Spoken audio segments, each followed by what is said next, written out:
Now we shall read next poem, The School Boy. In this poem, as usual, when children go to school, they feel many types of stress. Actually, they don't want to go to school. They don't want to walk early in the morning. They want to play with birds. So, in this poem, there is a mental explanation of the mental position और condition of A school child. और वो जो है school के बारे में अपने आप को एक तंग, जैसे बर्ड इज़ इन द कैज, जिस पिंजरे में जो है कोई पक्षी बंद होता है और उसकी क्या भावनाएं होती हैं, तो वो जो है सारा बच्चा जो है व्यक्त करता है कि मेरा जो जीवन है ये बेकार हो गया है, ये तो मेरे दिन खेलने के थे, पक्षियों की तरह फ्री उड़ने के थे। The school boy in the poem is not a happy child. School का बच्चा जो है इस कविता में हैप्पी चाइल्ड नहीं है, वह स्कूल से खुश नहीं है, क्योंकि हमारी जो एजुकेशन सिस्टम है, एजुकेशन पॉलिसी है, वो आज भी छोटे छोटे बच्चों को खेलने की बजाय जो है वो होमवर्क देता रहता है, जिससे बच्चों के मन पे बहुत ज़्यादा स्ट्रेस पड़ता है। जितना वजन उनमें होता है उससे कहीं ज़्यादा उनके थैलों बैग्स में होता है, और वहाँ पर जो है जो टीचर्स होते हैं वो बच्चों की जो मनोभावना होती है उसके अकॉर्डिंगली उनसे बिहेव नहीं करते। वट मेक्स हिम अनहैप्पी, और उस बच्चे को क्या बात जो है वो दुखी करती है। Why does he compare himself to a bird, और वो बच्चा अपने आप को एक पक्षी की तरह क्यों तुलना करता है कि मैं दैट लिव्स इन ए कैज, जो पक्षी एक पिंजरे में रहता है, और a plant that withers when it should bloom, और वो ये भी अपनी तुलना जो है एक ऐसी पौधे से करता है कि जो खिलने से पहले ही मुरझा जाता है। विदर्स होता है मुरझा जाना। I love to rise in summer morn, हालांकि वो कहता है कि मैं गर्मियों की सुबह को बहुत जल्दी उठना पसंद करता हूँ। लव टू राइज, उठना पसंद करता हूँ। Morn means morning. In summer morn when the bird sing on every day, और जब सुबह सुबह जो है पक्षी जो है पेड़ों पर बोलते हैं, चर्पिंग करते हैं, गाने गाते हैं। The distance huntsman's winds his horn, और वो कहता है कि थोड़ी दूर ही उसे जो है शिकारी के आवाज़ सुनाई देती है। हंटमैन होता है शिकार करना। इसमें वो जैसे जो शिकारी होता है कोई अपने कुत्तों को लेकर हो की आवाज़ करता है, कुछ भी आवाज़ करता है, तो उसे जो है वो सुबह आवाज़ सुनाई दे रही है। हॉर्न भी है अलग आवाज़ें देना। हॉर्न का मतलब हालांकि हॉर्न बजाना वही होता है हॉर्न, लेकिन यहाँ पर जो है अलग अलग आवाज़ें के लिए वर्ड यूज किया गया है। And the sky lark sings with me. Sky lark जो है ये भी एक पक्षी है, जैसे हमारे यहाँ कोयल है एक पक्षी जिसको बहुत अच्छा मानते हैं, जिसकी आवाज़ बड़ी मीठी है। और स्कॉटलैंड में, इंग्लैंड में जो है स्काई लार्क एक पक्षी है जिसकी आवाज़ बहुत दूर दूर तक जाती है। Oh what A sweet company, अरे इनकी जो है यदि मैं इनके साथ हूँ तो कितनी अच्छी मेरी कंपनी होगी। कंपनी का मतलब अच्छे साथी होना।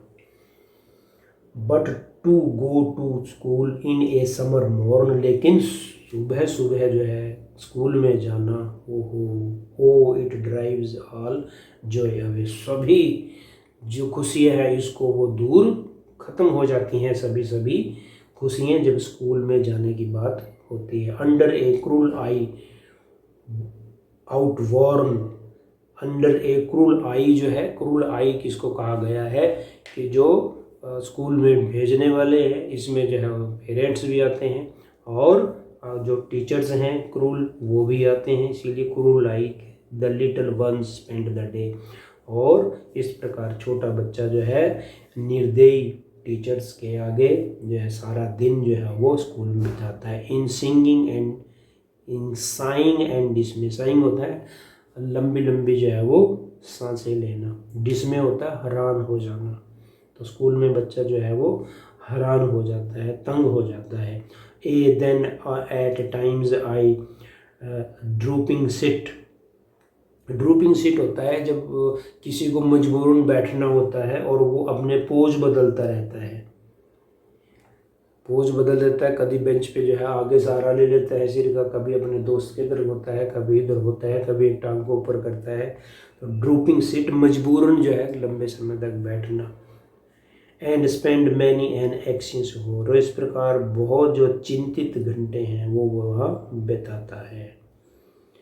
Nor in my book can I take light. उसे कहता है कि मुझे किसी भी किताब में कोई भी खुशी इंटरेस्ट नहीं है, ना ही मुझे खुशी मिलती है।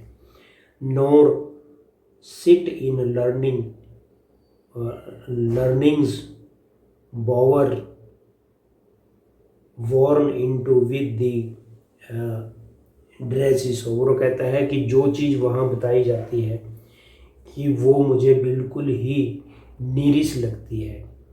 और जो टीचर जो है बताता है उन बातों में उसे किसी भी प्रकार का कोई रस नहीं निकलता, रस नहीं मिलता। How can the bird that is born for joy sit in a cage and.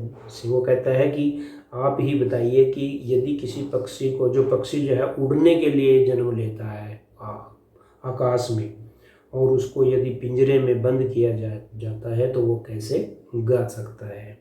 जैसे आपने पीछे जो है वो पक्षी के बारे में पढ़ा था, सितंबर के बारे में, कि उसने पक्षी को पिंजरे में बंद कर दिया था, फिर उसने गाना बंद कर दिया था। तो वही बात इसमें की गई है। How can a child when fears annoy, कि कैसे जो है एक बच्चा जो है जब उसके अंदर डर है पढ़ाई का या टीचर्स का, but drop his tender wings and forget is youthful spring. और वो कहता है कि इस प्रकार से पिंजरे में बंद करके उसके जो नाजुक पंख हैं पक्षी के, टेंडर विंग्स होते हैं नाजुक, टेंड्रल्स ये लिए गया है। जो बेल होती है, बेल के अंदर जो है टेंड्रिल्स बोलते हैं उसको, जो नाजुक होती है घूमने के चलने से, स्प्रिंग से।